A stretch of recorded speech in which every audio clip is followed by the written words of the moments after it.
This whole project started when I got a new ceiling fan, and instead of throwing away the old one, I thought it'd be cool to make a wind turbine from it. This was a horrible idea, but I'll talk about that later. First off, let's get into the overall design of the wind turbine. I started by designing the turbine blades and the overall design. I went with a vertical axis H-type design for a number of reasons. First off, they don't need a yaw mechanism. They also work at lower wind speeds, which is perfect for where I live, and they are less affected by turbulence. I also knew that I wanted to add in some type of retraction mechanism, but I'll get into that later. So for this, I actually designed two airfoil designs. I have this one up here, which is just a solid airfoil, and then this one right here, which is a J-shaped airfoil. It allows for not only lift, but also a drag, which can help it rotate in low wind speed environments.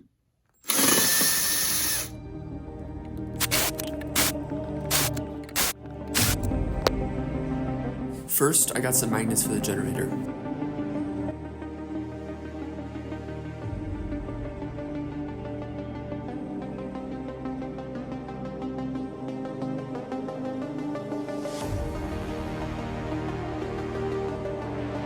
Now I need to design a casing for the magnets so that they can be closer to the coils and produce a higher output voltage.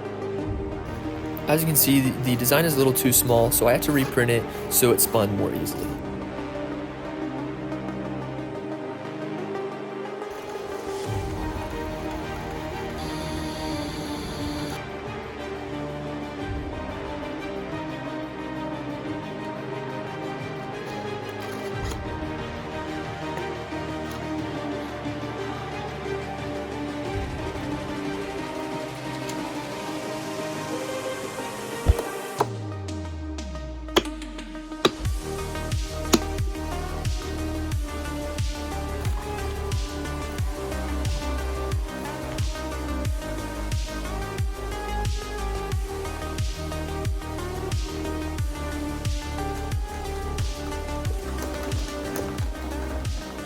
Currently it's spinning without the generator and it is on its lowest speed, and here's what it looks like when their generator is in there with just this amount of magnets. Keep in mind there's supposed to be, there's even some missing, but there's supposed to be technically 4 in each of these in every single one. So this is it on the same speed, and if I increase it even to the highest level, level 3,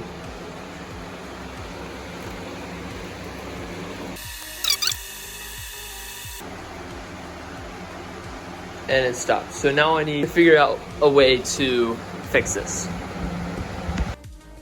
Now I concluded that this wasn't spinning because of the magnetic clogging, so I could have continued with the design by changing the magnets and offset them from the face of the stator, but since I had already spent so much money on the magnets, I decided to change the entire design and just design my own generator.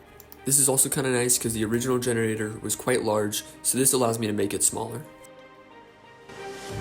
So I guess I'll have to use that ceiling fan part for another project.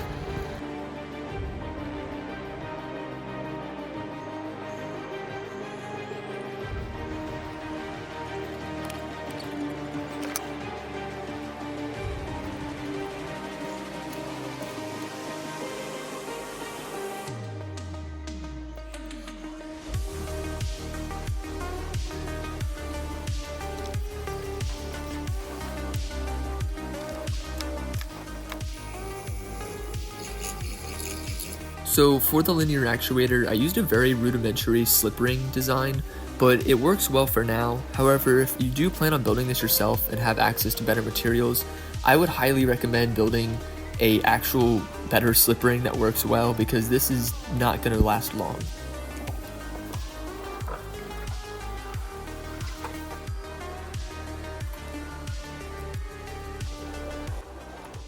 For the coils, I decided to go with 300 turns of 26 AWG, and when I was measuring the output voltage, I was getting around 3 volts for each coil.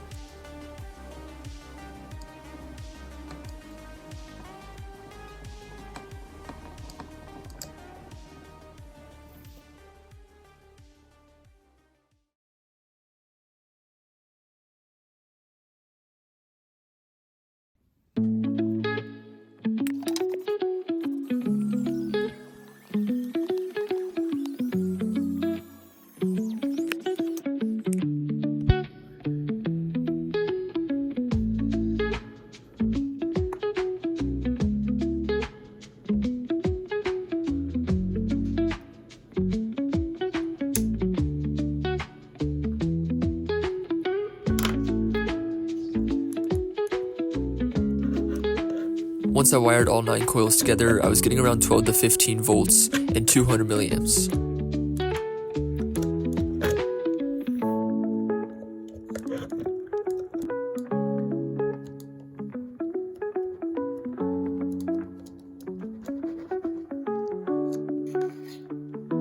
So I was planning on using a gearbox for the wind turbine because the generator needs a higher RPM to get the 12 to 15 volts.